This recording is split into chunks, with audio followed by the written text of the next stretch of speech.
Bem-vindos a mais uma aula síntese. Vamos falar hoje sobre a teoria clássica de administração.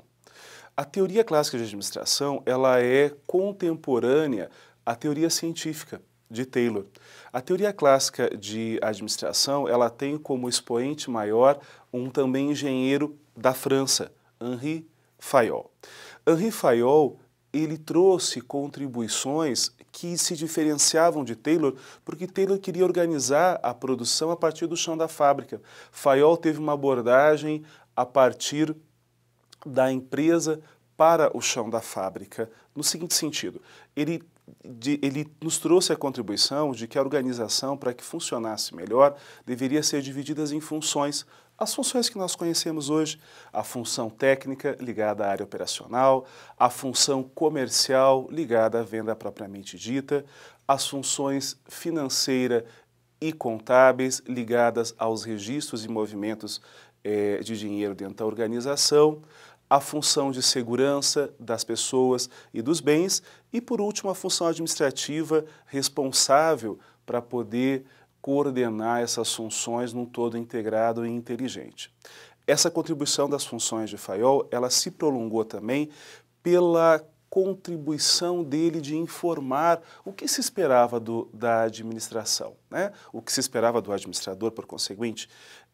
Na realidade, ele trouxe para nós alguns elementos que nós utilizamos até hoje, como a responsabilidade, como a definição da administração para que ela possa ter atenção com os elementos de prever, que era o planejamento de Taylor, com organizar, ou seja, dar os meios e recursos para que a empresa possa funcionar de forma ordenada, comandar, que é ter a liderança, coordenar, que é linkar esses elementos para que funcionem num todo, e controlar para verificar se o que foi previsto, se o que foi planejado, se o que foi organizado, se o que foi comandado e coordenado está funcionando de acordo com aquilo que nós desejávamos no início.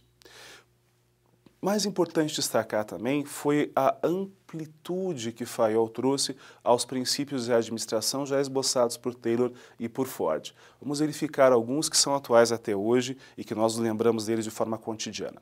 O primeiro, o princípio da divisão do trabalho. Fayol também, assim como Taylor, entendia que a especialização do trabalho, a separação das tarefas, era o elemento fundamental para a eficiência da empresa. Nós temos depois o princípio da autoridade e responsabilidade.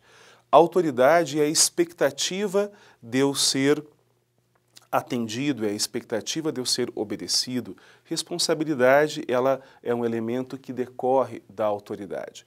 Nós temos o princípio da disciplina, o princípio da unidade de comando, aonde um subordinado é ligado a apenas um chefe, o princípio da unidade de direção, aonde se diz que para cada plano há uma cabeça, ou seja, um responsável por um assunto específico, o princípio da subordinação dos interesses individuais aos interesses coletivos, o princípio da remuneração de pessoal, que deve ser justa, o princípio da centralização, ou seja, a concentração da autoridade conforme a estrutura vai subindo.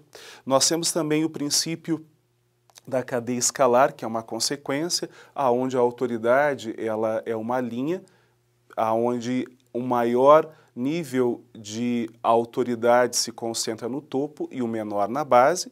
Nós temos o princípio da ordem, aonde se diz que cada lugar, cada coisa deve ter o seu lugar. Nós temos o princípio da estabilidade pessoal, ou seja, Fayol entendia que a rotatividade crescente de empregados não era boa para a empresa porque reduzia a própria especialização do trabalho. O princípio da iniciativa, ou seja, assegurar que as pessoas possam ser responsáveis pela conclusão dos seus trabalhos, pelos resultados que se propõem, e o princípio de espírito de equipe, que é o princípio da harmonia e o princípio da união entre os empregados. Fayol organizou um grupo de princípios muito maior do que o seu contemporâneo fez.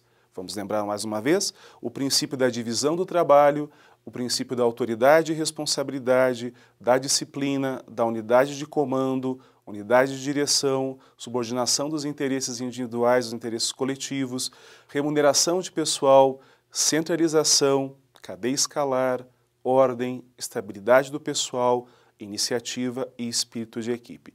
Estamos falando de um número grande de princípios que têm que ser aprofundados e têm que ser entendidos de uma forma mais detalhada.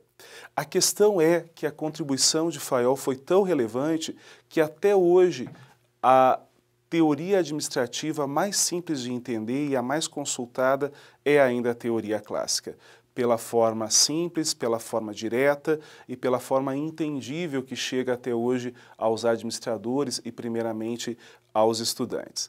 A teoria clássica, no entanto, ela não rompeu com o mesmo elemento da teoria científica, que é ver o homem como uma máquina.